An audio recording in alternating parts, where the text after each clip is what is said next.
Akbar hero या फिर villain, Akbar महान या फिर शैतान।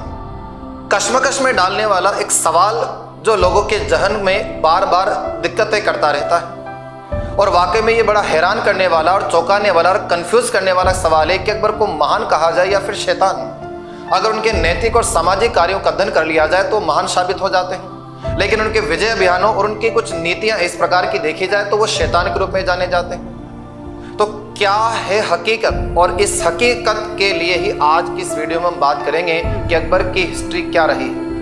तो आइए शुरू करते हैं। अकबर के जीवन काल को पढ़ेंगे हम।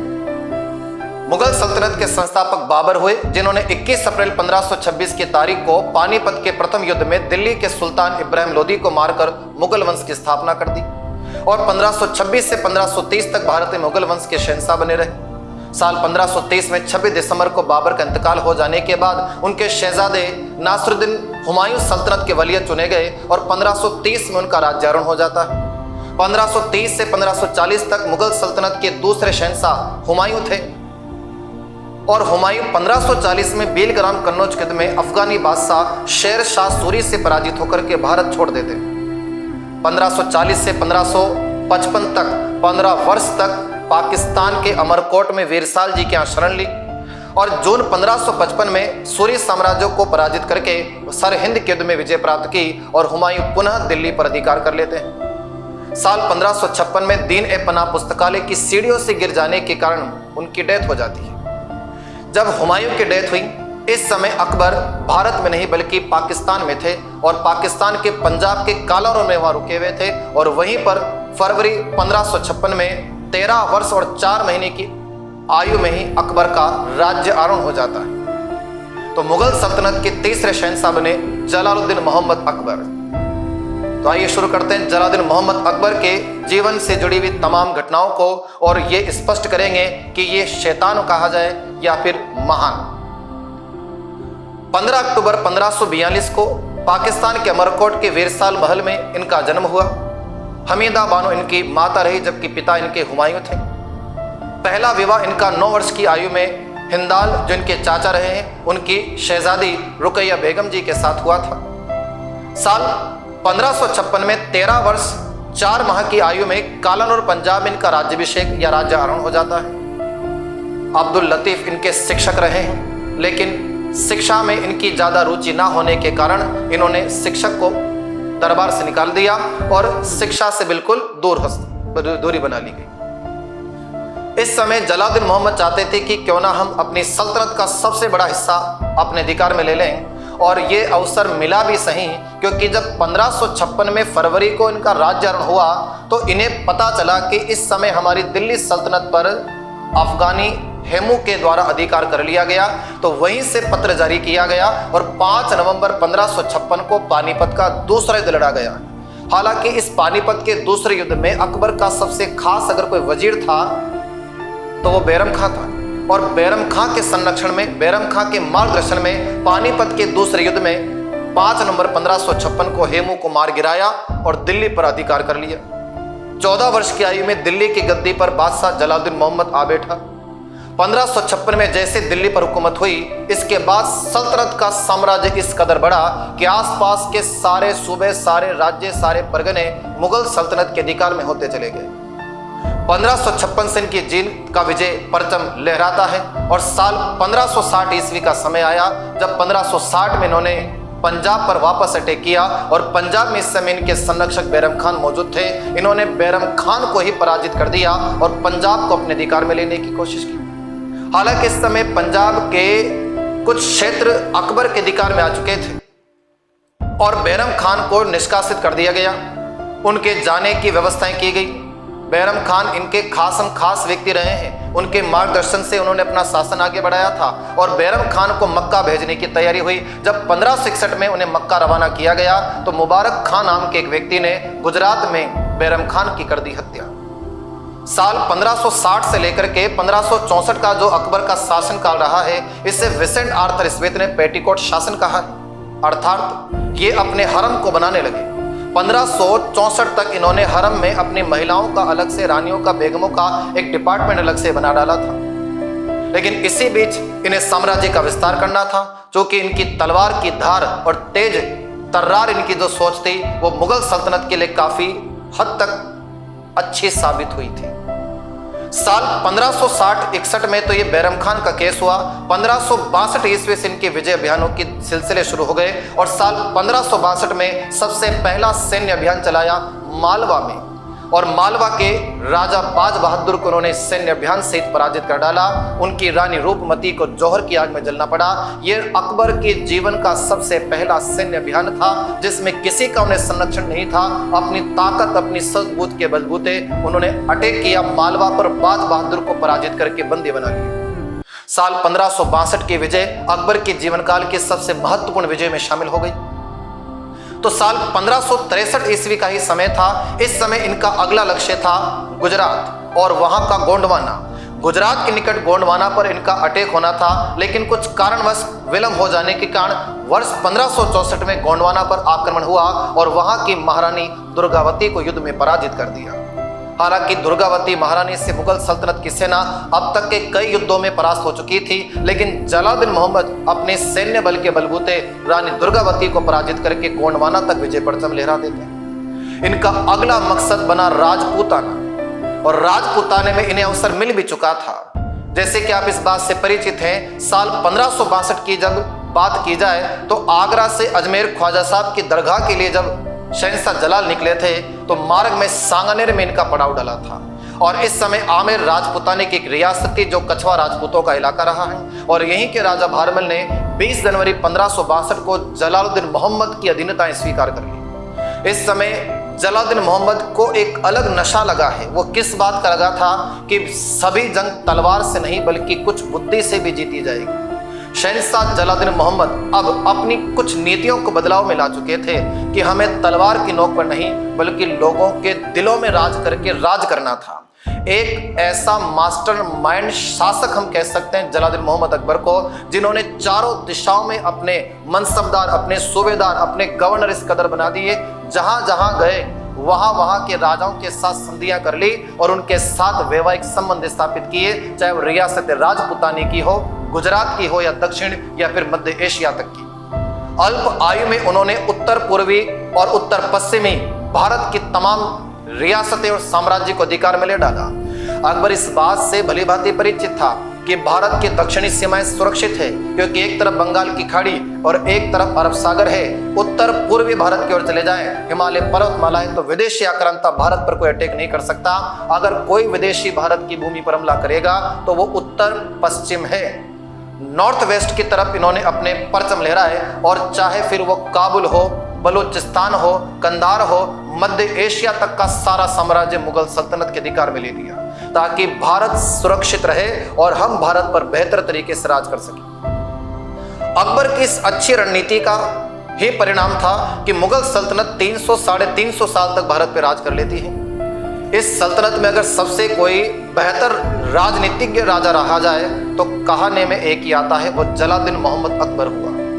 अकबर इस समय 1562 में जब राजपूताने की ओर बढ़े हैं, उन्होंने इस समय में अपनी आमेर रियासत के राजा भारमल से मुगल अधीनता स्वीकार करवा ली, और भारमल से अधीनता स्वीकार करवाने के बाद तो रियासतों के राजाओं के साथ वैवाहिक संबंध भी स्थापित किए। ऐसे आप भारमल की राजकुमारी हरकाबाई या हरकाबाई को हम जोधा के नाम से पढ़ते हैं, हरका जोधा का विवाह मुगल बादशाह के साथ कर दिया गया।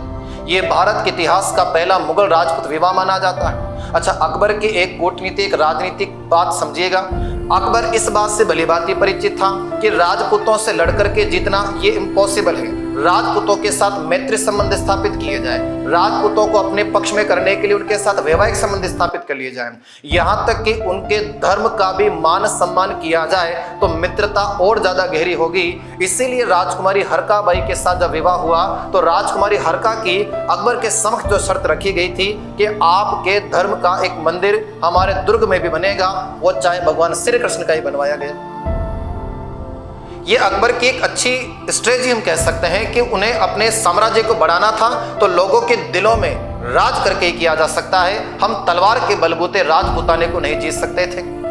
जलालुद्दीन अकबर ने धीरे धीरे काफी बड़े साम्राज्य को अपने अधिकार में ले डाला। साल 1562 में आमेर रियासत के राजा भारमल अधीनता स्वीकार करके अपनी बेटी का विवाह अकबर के साथ कर देते हैं और अकबर राजकुमारी हरकाबाई के लिए अपने दुर्ग के भीतर श्री कृष्ण भगवान का एक मंदिर तक बनवा देते हैं ताकि राजपूत उनके हितैषी बने रहें। और इसी वजह से तो हरकाबाई के भाई भगवंत दास जी मुगल सल्तनत के वफादार सिपह सलार रहे और उनके बेटे भगवंत दास जी के पुत्र मान सिंह अकबर के फर्जंद के रूप में जाने गए, जो अकबर की सल्तनत के सबसे बड़े सेनापति कहलाते हैं। अकबर इसके बाद अपनी नीतियों और अपने साम्राज्य की गति को आगे बढ़ाने लगा। साल 1564 की बात कर रहे थे, गोंडवाना वाला जो केस हुआ है, इस समय महारानी दुर्गावती को पराजित करके अपने विजय परचम गोंडवाना तक विस्थापित कर डाले। अब इसके बाद अगला जो लक्ष्य इन्होंने निर्धारित किया था वो था राजस्थान। राजपूताने की अगर समृद्ध रियासतों की बात की जाए तो वो है मेवाड़, सबसे मजबूत रियासत थी और मेवाड़ रियासत के ही एक महाराणा हुआ करते थे उदय सिंह। अकबर की कैद से मालवापति बाज बहादुर फरार हो चुके हैं और मेवाड़ महाराणा उदय सिंह ने उनको शरण प्रदान की। जब अकबर ने हुसैन कुली खां सेना नायक को भेजा तो राणा उदय सिंह ने संधि करने से मना कर दिया। इस बात से नाखुश होते हुए अकबर ने साल 1567 को 25 अक्टूबर की तारीख और आगरा लाल किले के दीवाने खास मुगल दरबार से फरमान जारी कर दिया, मेवाड़ में कत्लेआम किया जाए। साल 1567-68 वाला एक अभियान आप देखते हैं कि अकबर ने चित्तौड़गढ़ पर चढ़ाई की। मेवाड़ महाराणा उदय सिंह इस युद्ध में पराजित हुए या उनके मंत्रियों के द्वारा उन्हें कहने पर किला छोड़ना पड़ गया। इस चित्तौड़ वाले अभियान में मेवाड़ की वीर धरा के सेनापति जयमल पत्ता कल्ला जी वीर गति को प्राप्त हुए थे और सेनापति पत्ता की पत्नी फूल कंवर जी के नेतृत्व में मेवाड़ के इतिहास का तीसरा जौहर हुआ था। अकबर जब राणा उदय सिंह जी को हासिल नहीं कर सका तो अकबर ने चित्तौड़ में 30,000 हिंदुओं की नृशंस हत्याएं करवा डाली। ये अकबर के जीवन पर लगा हुआ सबसे बड़ा दाग था जिसे वो जीते जी कभी ना धो सके।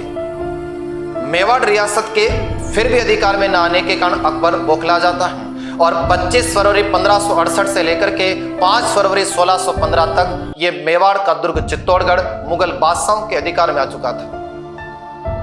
मेवाड़ महाराणा उदय सिंह इस समय किला छोड़कर चले गए। अगले ही 2 वर्षों के भीतर अकबर ने अगला अटैक करने का निर्णय लिया और रणथंभौर रियासत को अपने अधिकार में लेने की बात की और 1569 में मुगल सेना के सेनानायक भगवंत दास और मान सिंह का अकबर के नेतृत्व में अटैक हुआ रणथंभौर में और रणथंभौर के राजा सुरजन सिंह हड़ा युद्ध में पराजित हुए और रणथंभौर के राजा ने कर ली मुगल अधीनता स्वीकार। साल 1570 का आप अभियान पढ़ते हो, 3 नवंबर 1570 को अकबर ने फिर एक नई स्ट्रेटजी तैयार की और इस स्ट्रेटजी का परिणाम क्या रहा है, एक सभा जिसे आप अधीनता सभा कह सकते हैं, जिसे नागौर सभा कह सकते हैं, जिसे नागौर दरबार कहा जाता है कि अकबर ने अकाल राहत कार्यों के तहत शुक्र तालाब नागौर में बनवा दिया और लोगों के दिलों में फिर दस्तक दे डाली। 3 नवंबर 1570 की तारीख को जलालुद्दीन मोहम्मद अकबर की तरफ से नागौर दरबार लगाया गया और राजस्थान की तमाम रियासतों के राजाओं को शांति वार्ता पर बिठाया गया ताकि सब आए और शांतिपूर्वक तरीके से अधीनता स्वीकार अकबर की कर लें। इस समय राजपूताने की अधिकांश रियासतों के राजा, चाहे बीकानेर के लोणकरण हो, जैसलमेर हर्राय भाटी हो, इन सब रियासतों के राजाओं ने अकबर की अधीनता स्वीकार कर वैवाहिक संबंध तक स्थापित कर लिए ताकि रिश्तेदारी बन जाएगी तो ज्यादा सत्ता अच्छी आगे चलेगी। लेकिन अभी भी इस समय भी कुछ रियासतें राजपूताने की स्वतंत्र थी और वो थी मेवाड़, वो थी मारवाड़। एक तरफ है राणा उदय सिंह, एक तरफ है मारवाड़ के प्रताप राव चंद्रसेन राठौड़। जब ये रियासत के अधिकार संरक्षण में नहीं आई तो कई बड़े बड़े सेनापति, चाहे हुसैन कुली खां हो, शाहबाज खां हो, इन्हें इन अभियानों में लगाए रखा कि किसी भी कीमत पर, किसी भी शर्त पर हमें मेवाड़ और मारवाड़ अपने अधिकार में लेनी है। साल 1570 के बाद इन्होंने 1572 से एक नया मुद्दा शुरू किया था कि मेवाड़ में राणा उदय सिंह जी की 28 फरवरी को जब डेथ हुई तो वीर शिरोमणि प्रताप मेवाड़ के महाराणा बने थे और महाराणा प्रताप के पास इन्होंने अधीनता स्वीकार करने के लिए 4 व्यक्तियों का एक दल शिष्टमंडल के रूप में भेज दिया, जिसमें आप नाम सुने होंगे। सबसे पहली बार जलाल खां कोरची को भेजा गया, लेकिन महाराणा प्रताप ने मुगल अधीनता स्वीकार नहीं की तो जून 1573 में भेजा गया मान सिंह, लेकिन असफल रहा। अक्टूबर 1573 में भेज दिया गया भगवंत दास, वो भी असफल रहा और दिसंबर साल 1573 में शिष्टमंडल का चौथा सेनापति भेजा गया टोडरमल। ये चारों व्यक्ति वीर शिरोमणि महाराणा प्रताप से मुगल अधीनता स्वीकार नहीं करवा पाए। इसका अंतिम परिणाम क्या निकला, हल्दी घाटी। 18 जून 1576 की तारीख को मेवाड़ महाराणा प्रताप और राजपूत सेनापति प्रधान मान सिंह के बीच में लड़ा गया। अकबर की एक स्ट्रेटजी ये भी ढंग से समझिएगा। अकबर ये भली भांति जानता था कि मुगल और राजपूतों के बीच लड़ाई होगी तो मुगलों की हार तय है, इसलिए राजपूत राजाओं को अपने फेवर में कर लिया जाए, उनकी सुरक्षा बढ़ा दी जाए, उनकी रियासतों को जीत करके उनसे केवल टैक्स लेने की बात की जाए, शासन की छूट कर दी जाए और उनके साथ रिश्तेदारी निभा ली जाए ताकि मैत्री संबंध स्थायी रूप से बने रहें। और राजपूत राजाओं को राजपूत राजाओं के खिलाफ ही कर दिया जाता था। आप हल्दी घाटी इसका सबसे बड़ा परिचायक समझिएगा कि आमेर के कछुआ वंशी मानसिंह और मेवाड़ महाराणा प्रताप रिश्ते में देखे जाए तो दोनों भाई लगते हैं। एक तरफ वीर श्रोमणी महाराणा प्रताप भगवान श्री राम जी के छोटे पुत्र लव के वंशज हुए, तो एक तरफ आमेर के कछुआ वंशी भगवान श्री राम जी के बड़े पुत्र कुश के वंशज हुए। तो राम जी के दोनों पुत्रों को आज आमने सामने कर डाला।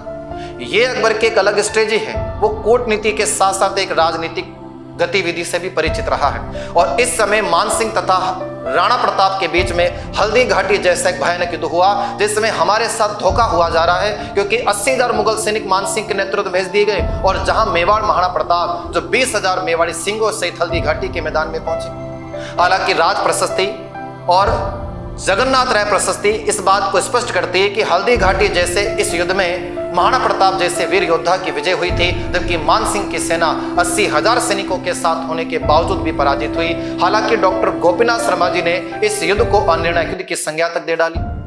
अकबर का सपना था मेवाड़ रियासत को अधिकार में लाना, लेकिन अकबर जीते जी कभी मेवाड़ रियासत को अधिकार में ना ला सके। भले अकबर मर ही गए, लेकिन मेवाड़ स्वतंत्र थी और उनके नजरिए से स्वतंत्र रह करके रह गई। 1576 में इस अभियान में सफल या असफल हो जाने के बाद अकबर का मकसद अभी भी यही नहीं रुका था। अकबर ने लगातार मेवाड़ पर छोटे बड़े सेनापतियों को भेजना जारी रखा, फिर चाहे उसमें जगन्नाथ कछुआ आए हो, चाहे शाहबाज खां हो या फिर कोई अन्य छोटे मोटे सेनापति प्रधान, लेकिन उनका मकसद मेवाड़ तक ही सीमित होना नहीं था। इस समय अकबर चाहता था उत्तर भारत की तरफ अपने साम्राज्य को और बढ़ा दिया जाए।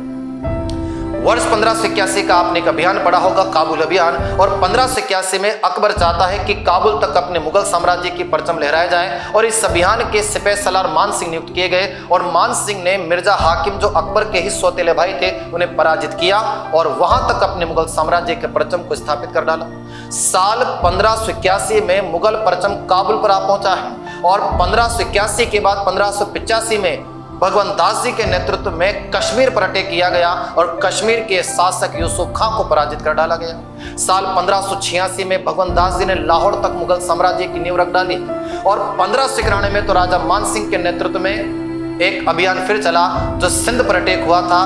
वहां के यूसुफ जय जनजाति कबीले को पराजित करने में सबसे बड़ा अहम अभियान चलाया गया। धीरे धीरे उत्तर भारत की सीमाएं अब राय सिंह राठौड़ जो बीकानेर के कुंवर थे, राजा बने हैं, उन्होंने उत्तर भारत की सीमाओं को मुगल साम्राज्य में जोड़ डाला। तो वहीं राजा मानसिंह कछुआ दक्षिण भारत की तरफ मुगल परचम को बढ़ाने में लगे रहे। इधर 1592 का समय था। अकबर ने इस समय बिहार जीतने के बाद अगला लक्ष्य रखा था उड़ीसा। जब साल 1587 में मानसिंह बिहार को जीत चुका था तो अगला लक्ष्य दिया गया कि बिहार से थोड़ा नीचे उड़ीसा पर अटैक किया जाए। वर्ष 1592 में अकबर के कहने पर मानसिंह कछुआ ने बिहार के बाद उड़ीसा पर आक्रमण किया, नासिर खां को पराजित करके उड़ीसा को मुगल साम्राज्य में मिला लिया। साल 1594 में अकबर अभी रुका नहीं था। अकबर ने मानसिंह को कहा उड़ीसा से थोड़ा और नीचे बंगाल की तरफ अभियान बढ़ाया जाए और बंगाल के शासक केदार राय, लक्ष्मी नारायण, सुलेमान ईसा खां को पराजित करके बंगाल पर भी मानसिंह ने विजय परचम लगा दी। दक्षिण भारत की सीमाओं पर अगर मुगल परचम स्थापित किए तो राजा मानसिंह कछुआ ने, जबकि उत्तर भारत की तरफ अगर मुगल परचम स्थापित कर रहा था तो काबुल का मिर्जा हाकिम पराजित होने के बाद राय सिंह ऐसा व्यक्ति था जो उत्तर भारत की तरफ बढ़ता चला गया। दक्षिण हो या उत्तर हो या मध्य, चारों दिशाओं में धीरे धीरे अकबर ने अपनी सल्तनत को इस कदर बढ़ा लिया कि मुगल सल्तनत के सभी बादशाहों में सर्वश्रेष्ठ बादशाह गिना जाता। अब ये एक राजनीतिक विषय है कि वो अकबर किस नीति से चढ़ रहा है, लेकिन एक युद्ध करने वाले योद्धा का एक ही उसूल होता है, जंग का उसूल जीत। अपनी अच्छी स्ट्रेटजी के बलबूते सल्तनत इतनी ज्यादा विकसित हो चुकी थी कि अकबर ने पीछे मुड़कर कभी देखा ही नहीं। जहां जहां साम्राज्य के परचम लहराते रहे वहां वहां की जनता, वहां की रियाया जो थी वो अकबर के खिलाफ होती चली गई। लेकिन अकबर ने उनको कई अलग अलग प्रकार की छूट दी, जैसा कि अकबर की कुछ सामाजिक नीतियों पर ध्यान दीजिएगा। साल 1562 के बाद हम समझेंगे इस बात को कि साल 1562 ईस्वी का जब समय था, उस समय अकबर ने भारत में दास प्रथा पर प्रतिबंध लगा दिया। और लोगों के दिलों में फिर राज करने लगी कि किसी भी मानव की खरीद और फरोख्त नहीं होने वाली है। साल 1563 में अकबर ने बेगम जोधा के कहने पर तीर्थ यात्रा कर को प्रतिबंधित कर दिया। साल 1564 में अकबर ने बेगम जोधा के कहने पर जजिया कर को पूर्णतः समाप्त कर डाला। साल 1567 में अकबर ने भारत में एक नई प्रथा शुरू की थी, मनसबदारी, यानी कि सेनापतियों को उन्हें घुड़सवार जात सब कुछ दिए जाते थे और अलग अलग प्रकार की कैटेगरी उन्होंने मनसबदारों में बनाई जो पूरे भारत के अलग अलग साम्राज्यों को अधिकार में ले लेंगे। एक चेन सिस्टम जो आप पढ़ते हो नेटवर्क मार्केटिंग के भीतर, वैसा सिस्टम इन्होंने तैयार कर डाला कि हर एक रियासत में हर एक सूबेदार बना दिया जाए ताकि मेन किंग बैठेगा आगरा में और चारों दिशाओं में उनके मुगल मनसबदार भारत को अपने नियंत्रण में लेकर रखेंगे। लगातार मनसबदारों की संख्या बढ़ती चली गई। जो साल 1567 में मनसबदारी प्रथा को शुरू किया गया, इसी के कुछ समय बाद अब देखा है तो 1569 का समय था और 1569 में इन्होंने फतेहपुर सीकरी के निर्माण कार्य को आरंभ करवाया जो वर्ष 1571 में जाकर के संपन्न हो जाता है। साल 1573 में 2 सालों के बाद ही फतेहपुर सीकरी को अकबर ने अपने मुगल सल्तनत की राजधानी कैपिटल घोषित कर दिया था। साल 1574 में अकबर ने गुप्तचर विभाग की स्थापना तक कर डाली और वहीं नेक्स्ट ईयर अगले ही साल 1575 में इबादत खाना बना डाला। खुदा की इबादत करने के लिए इबादत खाना बनाया गया जिसमें प्रारंभिक तौर पर मुस्लिम समुदाय के लोगों को ही इबादत करने की इजाजत थी। साल 1570 का समय देखिए, सिखों के चौथे गुरु रहे रामदास जी और उन्हें 500 बीघा जमीन दान में दी गई और अमृतसर का स्वर्ण मंदिर बनवा दिया गया। एक तरफ से कूटनीति चल रही थी, एक तरफ से क्रूर नीतियां चल रही थी, एक तरफ से सामाजिक और धार्मिक कार्यों में भी अकबर का बड़ा योगदान देखने को मिला। जहां 1570 में अमृतसर स्वर्ण मंदिर के निर्माण के लिए 500 बीघा चौथे सिख गुरु रामदास जी को दे दी गई। नेक्स्ट अगले ईयर इन्होंने क्या किया, 1578 में अभी तक इबादत खाने में खुदा की इबादत करने की अनुमति केवल मुस्लिम व्यक्तियों को थी, लेकिन इन्होंने 78 में सभी धर्मों को लोगों को वहां पर अपने ईश्वर को, अपने भगवान को याद करने की इजाजत दे दी और इससे धर्म संसद का नाम दे दिया गया। अगले ही 2 वर्षों बाद 1580 का समय था। अकबर ने टोडरमल जी के कहने पर, जो उनके नवरत्नों में शामिल थे, वो राजस्व विभाग अधिकारी हुआ करते थे और उनके कहने पर 10 साला पद्धति शुरू की गई। किसानों से, लोगों से कर 1 वर्ष में नहीं 10 साल में लिया जाएगा, तो जनता के दिलों में एक अच्छी तरीके से मैसेज चला गया। इसी 1580 का ही समय देख लेते हैं। इन्होंने अपने मुगल साम्राज्य को 12 सूबों में बांट दिया। मुगल सल्तनत 1580 में 12 सूबों में बढ़ चुकी थी और साल 1582 का समय देखिए, इन्होंने एक नया धर्म चलाया था जिसे दीन-ए-इलाही कहा जाता है। और दीन-ए-इलाही जो चला है, इसके बाद इन्होंने इलाही संवत 1583 में जारी कर दिया और साल 1585 में फतेहपुर से राजधानी को चेंज करके इन्होंने घोषित कर दिया है अब लाहौर। साल 1585 में लाहौर मुगल सल्तनत के जलालुद्दीन मोहम्मद अकबर की दूसरी राजधानी घोषित हो चुकी थी। इसके बाद साल 1591 में मनसबदारी प्रथा में थोड़े बदलाव लाए गए और जात और सवार 2 भागों में बांट दी गई। साल 1602 से 1603 के बीच में बुलंद दरवाजे का निर्माण कार्य हुआ है जो 1573 के अकबर के गुजरात विजय अभियान के उपलक्ष्य में करवाया गया। तो कई धार्मिक, कई सामाजिक, कई राजनीतिक अलग अलग प्रकार के कार्य शहंशाह जलालुद्दीन मोहम्मद अकबर के जीवन काल में चलते रहे। इन अभियानों, इन घटनाक्रम को देखने के बाद ये बड़ा ही कश्मकश में डालने वाला सवाल सामने आता है कि अकबर महान कहलाए जाएंगे या फिर शैतान। इस बात का निर्णय तो आप ही लेंगे कि अकबर महान है या फिर शैतान, लेकिन एक राजा के जीवन काल में हर तरह के दौर आते हैं, चाहे वो अच्छे हो या बुरे। अगर युद्ध की नीतियों के हिसाब से देखा जाए तो कई जगह पर वो शैतान प्रवृत्ति मानी जाएगी, लेकिन सामाजिक और धार्मिक कार्यों की प्रवृत्ति देखी जाए तो फिर वो अच्छी प्रवृत्ति मानी जाएगी। यानी कि आप उन्हें हीरो कहेंगे या विलन, ये नजरिया केवल आप पर डिपेंड करता है। हमारे हिसाब से तो हर एक शख्स ठीक ही है। सल्तनत के हो या राजपूताने के, राजा को अपने जीवन में हर प्रकार के कार्यभार को संभालना था और ये जीवन इसी प्रकार चलता रहा। अकबर वो शासक मुगल सल्तनत के बने थे जिन्होंने अपनी मृत्यु से पहले ही अपने मकबरे के डिजाइन को तैयार किया था सिकंदराबाद, आगरा में, क्योंकि अकबर इस बात से भली भांति परिचित थे कि उनकी बेगम जोधा से उत्पन्न वलीअहद शहंशाह के शहजादे सलीम जो थे वो एक सल्तनत के लिए ठंग के साबित पता नहीं होंगे ना होंगे। इसीलिए तो जब सलीम अनारकली से प्रेम करने लगे तो उनके इस प्रेम से नाराज होकर के अकबर ने आगरा के निकट ही शैतानपुरा नाम की एक बस्ती बसाई और अनारकली को दीवार में चुनवाने का आदेश तक जारी कर दिया। अकबर कहीं ना कहीं अपने परिवार से भी एक तरीके से तंग से रहे, खास करके उनके सबसे चहेते शहजादे सलीम से तो कुछ ज्यादा ही। यहाँ पर सल्तनत के बेटों में उत्तराधिकारी के पद के भी कई सारी आपसी मतभेद देखने को मिले, जहां अकबर के लिए उनका पहला फर्जंद मानसिंह माना गया और सलीम की तवज्जो थोड़ी सी कम नजर आती थी, तो शहजादे सलीम और फर्जंद मानसिंह के बीच मतभेद भी कहीं ना कहीं अकबर के दिल में शंका और संदेह और टेंशन का कारण बनते जा रहे थे। लेकिन ये दिक्कतें आगे तक चलती रही। 25 अक्टूबर 1605 का वह दिन शहंशाह जलालुद्दीन मोहम्मद अकबर जिनका इंतकाल हो जाता है। लेकिन अकबर पूरे जीवन भर भले इतनी साम्राज्य की सीमाओं को भारत के साथ जोड़ते हुए चले गए, लेकिन एक राजपूताने की रियासत मेवाड़ ऐसी थी जो अकबर का सपना बनकर के वहीं दफन हो गई। अकबर कभी जीते जी राजपूताने की मेवाड़ रियासत को मुगल अधिकार में नहीं ले सके। 25 अक्टूबर 1605 को अकबर का देहांत हुआ। अकबर के इतिहास को अगर पढ़ा जाए तो अकबर के नवरत्नों में अबुल फजल ने अकबरनामा उनको लिखा है। नवरत्नों से आप भली भांति परिचित होंगे।